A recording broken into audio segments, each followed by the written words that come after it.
हमारे पदाधिकारियों ने चुनाव की घोषणा से पहले ही तैयारी शुरू कर दी है ना। उदय सामंत का ऐसा कहना है। देखिए, उपटा शिवसेना नेता संजय राउत के स्वास्थ्य में जल्द सुधार हो, सामंत ने ईश्वर से प्रार्थना की है। सांसद नारायण राणे से क्या चर्चा हुई, महागठबंधन होगा या नहीं, सफीस्ट कंपनी के कर्मचारियों के बारे में क्या फैसला लिया जाएगा, विभिन्न मुद्दों पर चर्चा करते हुए ना ने क्या कहा।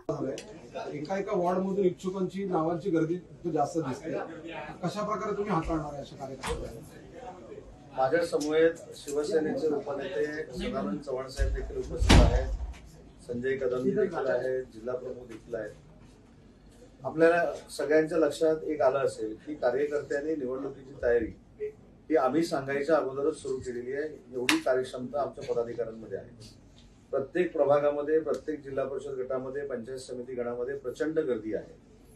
महायुती होणार हा समन्वय ठेवण्यासाठी आमच्या पदाधिकाऱ्यांनी काही ऍडजस्टमेंट पण करण्यासाठी काही जागा रिक्त ठेवलेल्या आहेत। महायुतीनंच आम्ही निवडणूक लढवणार आहोत, परंतु प्रत्येक प्रभागामध्ये, प्रत्येक जिल्हा परिषद गटामध्ये आणि पंचायत समिती गणामध्ये आमचा उमेदवार तगडा असावा, यासाठी आज आम्ही बैठक घेतली होती।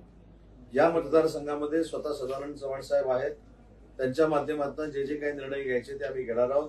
आणि त्याच्यासाठी पुन्हा एकदा पुढचे 3-4 दिवस नगरपालिकेच्या बाबतीमध्ये ज्यांना अजून इच्छुक असतील त्यांना देखील फॉर्म भरण्याची संधी आम्ही देणार आहोत। आणि त्याच्यानंतर ही सगळी नेते मंडळी त्यांचा इंटरव्ह्यू घेतील, त्यांची मुलाखत घेतील, पक्षाची ध्येय धोरणं त्याला तर माहितीच असणार आहेत। आणि मग आम्ही सगळी ही यादी आमच्या संपर्क प्रमुखांच्या मार्फत साहेबांकडे पाठवू